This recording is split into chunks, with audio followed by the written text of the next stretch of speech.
To be honest, marriage counselors, even today, those who get their masters in marriage and family counseling usually get absolutely no training in domestic violence or emotional abuse and those kind of tactics. So they really don't know what to look for, and they really don't see anything. But one of the reasons why marriage counseling doesn't work is marriage counseling has a couple of assumptions. And one of the assumptions is it takes two to tango. And so they're always looking for both parts of the destructive dance. And they're right, it does take two to tango. And in fact, if you've listened to me at any length of time, you know my hashtag is do your own work, right? Just do your own work. We're so busy trying to fix the other person because we see all the work they need to do, and everything would be great if they would just do their work, that we neglect that we have our own work to do. So marriage counselors can sort of see, hey, there is no perfect person, there's no perfect couple, and you have your work and you have your work, so let's dig in and do the work. The problem is that in marriage counseling, oftentimes you're the blame for why he behaves the way he behaves, right? You know, if only you would respect me more, if only you wouldn't criticize me, if only you wouldn't push my buttons, if only you would do this or do that, or if only you wouldn't do this or do that. And to be told you're not a perfect wife. Let me give you a real example that happened to me early in my marriage counseling. I was working with a couple in the Philadelphia area where I used to have my practice, and there was some physical violence in their home. He was a nice guy on the surface. He was charming. He was educated. She was a homeschool mom. She homeschooled, I think, 4 or 5 kids. She was a kind of a Martha woman, and he was kind of a touchy-feely guy who wanted a lot of attention and wanted a lot of interaction with hers. And she was like, hey, I'm done listening. I got to go to wash. I got a full wash. And so they would butt heads a lot, right?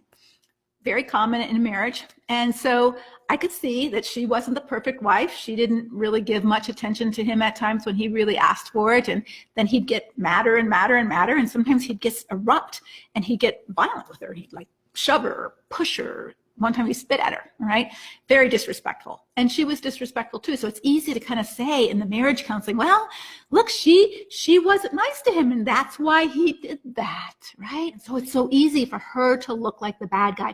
And she had some issues that she could have worked on. Do your own work, okay? So this is what I did. And I turned to the man.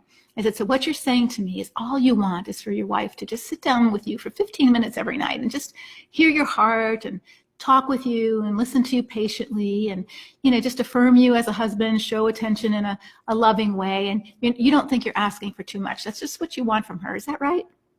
And he said, yes, that's all I want. You know, that's all I want. And here's where the marriage counseling goes south. The typical marriage counselor would turn to her and say, let's talk about why you can't do that. Let's talk about why you can't give him what he wants. He's not asking for anything unreasonable. He's asking for a little bit of your time. And in a normal marriage where there was no abuse, that might have been a perfectly appropriate question. But not when there's abuse, because then it sounds like she's responsible for what he did.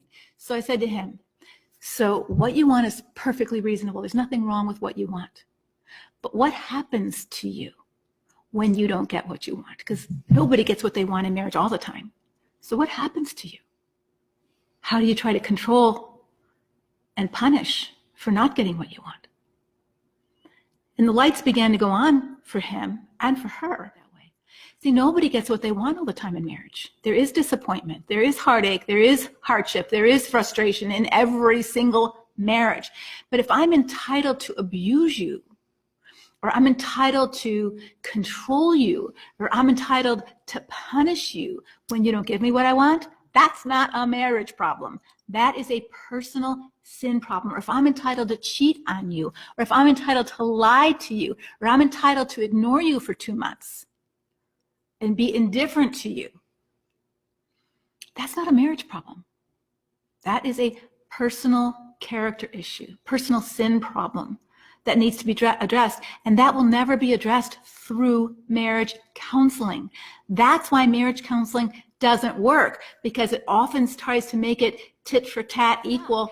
And oftentimes also when a woman finally is able to drag her husband, or even a man able to drag his wife into marriage counseling, usually the person who's been in this situation is so frustrated and so either depressed or angry that they're not handling themselves real smooth in the counselor's office. And so it's easy for the counselor to really target them as the problem, which reinforces his idea that, see, the counselor agrees with me. You're the problem. You're the crazy one. You've got the issues. That's why our marriage is the way it is. If only you were a perfect wife, if only you did it better, husband, I wouldn't have 3 affairs.